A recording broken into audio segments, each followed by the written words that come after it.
Shalom, hari ini kita mau membahas tentang medan magnetik. Tujuan pembelajarannya nanti diharapkan kalian dapat menunjukkan sikap entusiastik, menjelaskan konsep induksi magnet, konsep gaya magnet, kemudian dapat menyelesaikan permasalahan yang berhubungan dengan induksi magnet dan gaya magnet, kemudian dapat menjelaskan konsep flux magnet dan menjelaskan penerapannya, serta diharapkan nanti kalian dapat mengembangkan kemampuan 4C.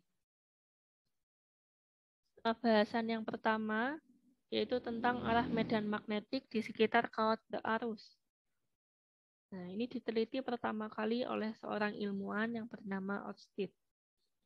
Ørsted menggunakan sebuah kompas jarum untuk menunjukkan bahwa ketika arus listrik mengalir pada seutas kawat, jarum kompas yang berada di dekat kawat berarus ternyata menyimpang. Dapat dilihat di gambar A ini adalah sebuah kawat yang belum dialiri arus listrik, ya. I-nya itu masih 0.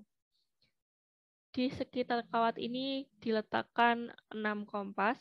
Jadi 6 kompas ini mengelilingi kawatnya. Tampak bahwa tidak ada penyimpangan arah jarum kompasnya. Sedangkan di gambar B ini, ketika kawat ini diberikan arus listrik, terlihat bahwa jarum-jarum kompas ini dia menyimpang, membentuk pola ya, polanya berbentuk lingkaran seperti ini. Nah, untuk gambar C ini adalah aplikasi nyata ketika sebuah kawat dia dialiri oleh arus listrik, kemudian serbuk besi di sekitarnya ini membentuk pola-pola lingkaran seperti ini. Nah, percobaan Ørsted ini dia menunjukkan bahwa ternyata arus listrik menghasilkan medan magnet. Besaran yang menyatakan medan magnetik di sekitar kawat berarus listrik adalah induksi magnetik. Simbolnya adalah vektor B. Ini maaf, notasinya salah ya. Harusnya tanda panahnya itu di atas hurufnya. Jadi B, kemudian atasnya ada panahnya. Menentukan arah dari induksi magnetik. Yang pertama, kita bahas tentang penentuan arah induksi magnetik pada kawat lurus berarus. Nah, ini adalah ilustrasi gambarnya ya. Ada sebuah kawat lurus, dia dialiri oleh arus listrik. Penentuan arah dari induksi magnetik dapat menggunakan kaidah tangan kanan. Dengan kaidahnya adalah ibu jari ini menunjukkan arah arus listrik ya. Jempolnya itu mengarah sesuai dengan arah arus listriknya. Sedangkan arah putaran keempat jari yang dirapatkan, dia menyatakan arah garis-garis medan magnetik. Ya, jadi dia membentuknya itu seperti ini. Arahnya dia berarti berlawanan ya, berlawanan arah jarum jam. Sama halnya ketika nanti dia I-nya di bawah. Kalau I-nya di bawah, berarti nanti jempolnya ditaruh di arah bawah. Nah, nanti maka putarannya untuk induksi magnetiknya akan searah dengan jarum jam. Nah, sekarang kita melihat untuk arah dari induksi magnetik pada kawat melingkar berarus. Kita juga dapat menggunakan kaidah tangan kanan ya, dengan perjanjian bahwa ibu jari ini dia menunjukkan arah medan magnetik, sedangkan arah putaran keempat jari yang dirapatkan dia menyatakan arah arus listriknya. Jadi keempat jarinya menyatakan arah arus listriknya. Ini kalau kalian lihat arah arus listriknya, dia kan mengikuti bentuk kawatnya ya. Karena bentuk kawatnya ini melingkar, berarti nanti keempat jarimu mengikuti arah lengkungan dari kawat melingkar ini. Arah arus yang melewati kawat ini. Nah, nanti ibu jarimu, dia itu menunjukkan arah dari induksi magnetiknya. Ya. Nah, Miss, kenapa kok di sini itu arahnya bentuknya melingkar, Miss? Kenapa enggak seperti yang di tengah-tengah? Jadi kalau kalian lihat di bagian sini ya, kita tinjau untuk satu bagian kecil di sini. Nah, ketika arus listrik melewati satu bagian kecil ini, dia itu memiliki apa ya? Sifat yang sama seperti sebuah kawat lurus, tapi sangat pendek. Ya, jadi dia nanti membentuk pola-pola mengikuti kaidah dari kawat lurus berarus. Jadi di setiap titik ini nanti itu mengikuti kaidah dari penentuan arah pada kawat lurus berarus. Begitu, sama halnya untuk di titik sini.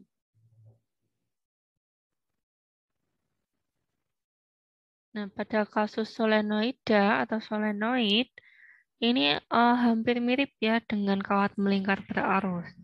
Juga sama, masih menggunakan kaidah tangan kanan. Dengan kaidahnya seperti ini. Jadi arah putaran keempat jari yang dirapatkan, dia itu mengikuti arah putaran arusnya. Ya, tapi yang kita lihat itu tampilan depannya saja. Ya, ini kan solenoida kan kawatnya melingkar banyak nih. Yang kita lihat bagian arus yang di apa ya, di depannya saja. Ya, jadi ini ketika dia mengalir arusnya di sini arahnya ke atas ya. Jadi kita ibaratnya kuku-kukunya itu mengikuti arah arusnya di sini. Nah, kemudian arah ibu jarinya ini dia menunjukkan arah garis-garis medan magnetiknya.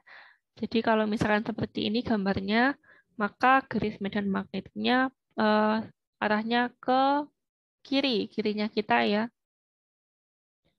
Nah, untuk kesepakatan arah sendiri, ini kalian harus catat.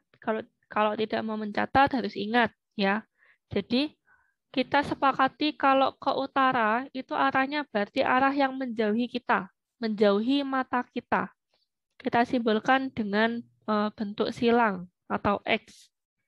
Sedangkan arah selatan itu adalah arah yang mendekati kita, jadi mendekati mata kita. Ini kita simbolkan dengan sebuah titik. Kalau ke kiri kita sepakati dia arahnya ke barat, ke kanan dia berarti ke timur. Nah, contohnya ini ketika dia arahnya menjauhi kita atau masuk bidang atau arahnya ke utara ya. Jadi nanti kalau kalian mengetahui atau membaca di soal ada tulisan diketahui arah arus listriknya dia masuk bidang. Oh, berarti masuk bidang itu arahnya ke utara. Nah, kemudian di apa ya? Di atasnya utara itu berarti arahnya ke atas ya. Jadi kalau yang tanda X dia arahnya masuk ke bidang, kemudian tanda panah ke atas dia mengarah ke atas. Kalau yang satunya ini berarti dia ke bawah, ke kanan berarti arahnya ke timur, ke kiri dia arahnya ke barat. Jadi jangan salah konsepsi tentang arah utara selatan dengan atas bawah ya. Jadi arah atas itu yang ke atas, kalau arah utara itu yang di depannya kita. Jadi arahnya itu menjauhi kita. Sama halnya untuk arah yang mendekati kita, ya, atau keluar bidang atau arahnya selatan. Atas, bawah, kanan, kirinya juga masih sama. Nah, itu tadi tentang arah medan magnetik ya. Sekarang kita mau bahas tentang besar medan magnetiknya. Kita berpedoman pada hukum Biot-Savart. Ya, kita bahas dulu tentang hukum Biot-Savart. Jadi dia ini ada dua ilmuwan ya. Ilmuannya kalau digabungkan namanya itu Biot dan Savart kayak gitu. Nah, ilmuwan ini dia yang pertama kali menyelidiki besar induksi magnetik yang ditimbulkan oleh kawat berarus listrik. Ini perumusan secara matematisnya. Jadi berdasarkan hasil pengamatan eksperimental oleh Biot-Savart untuk medan magnetik atau DB pada titik P, ya, pada titik P di sini, ini terkait dengan elemen panjang kawat DS. Jadi ini kawatnya kan panjang nih, kita ambil elemennya saja. Jadi elemen kawat DS ini dia dialiri oleh arus listrik konstan atau I. Nanti akan diperoleh hubungan seperti ini. Nah, ini kan simbol untuk kesebandingan nih. Nah, nanti ada konstanta proporsionalitasnya. Jadi kalau ada kesebandingan, biasanya nanti digunakan sebuah konstanta proporsionalitasnya atau konstanta pembandingnya. Nah, konstantanya pada kasus ini adalah mu0/4 pi. Nah, tanda kesebandingan ini bisa kita ubah ya menjadi tanda sama dengan, kemudian dengan menambahkan konstantanya. Jadi diperoleh rumusan seperti ini. Ini adalah hukum Biot-Savart. Sekarang menentukan besar induksi magnetiknya. pada kawat putus berarus. Fakta menunjukkan bahwa jika arus I yang mengalir pada kawat diperbesar, maka medan magnetik pada titik tertentu juga semakin besar. Sedangkan kekuatan medan magnetik akan berkurang pada titik-titik yang jauh dari kawat. Karena B ini sebanding dengan I dan B berbanding terbalik ya dengan jarak, maka kita peroleh hubungan B itu sebanding dengan I per R. Nah, hubungan ini berlaku jika kawatnya itu sangat panjang. Konstanta proporsionalitas pada kasus ini adalah mu0 per 2pi. Ya, ini kan kesebandingan. Kalau mau kita ubah ke sama dengan, kita harus menggunakan sebuah konstanta pembanding. Jadi kita peroleh rumusan seperti ini. Ini adalah rumusan untuk menentukan besar B di dekat kawat lurus berarus yang panjang. Keterangannya, R ini adalah jarak yang tegak lurus dari kawat lurus berarus. I-nya adalah kuat arus listrik. Mu0, ya, ini kita bacanya mu0 adalah permeabilitas ruang hampa. Besarnya yaitu 4pi kali 10 pangkat min 7 Tesla M per A. B ini adalah besar induksi magnetik, disimbolkan dengan T Tesla. Ya. Ini bilangan mu0 kalian harus hafal, yaitu 4pi kali 10 pangkat min 7.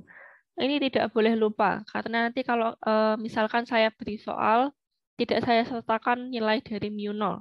Jadi kalian harus sudah hafal sendiri.